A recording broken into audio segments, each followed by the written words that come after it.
Guys, ito yung ulam natin guys. Guys, yan, pinirito ko na. Yan yung ulam natin. Manamsan tawag dito. Tamban na maliit. At saka ito guys. Yan, hipon with egg na may itlog. Ayan, ito po guys. Yan. Dami yan guys. Bibitahin na natin mamaya. Ito masarap po. Yan. Parang ukoy yan mamaya. Ukoy. Yan natin ulamin. Ito, binaliktad na guys. Tapak na.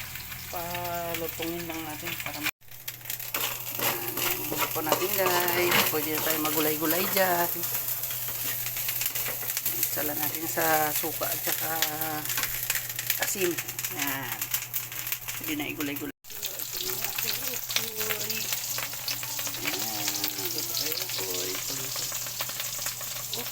Okoy kayo dyan.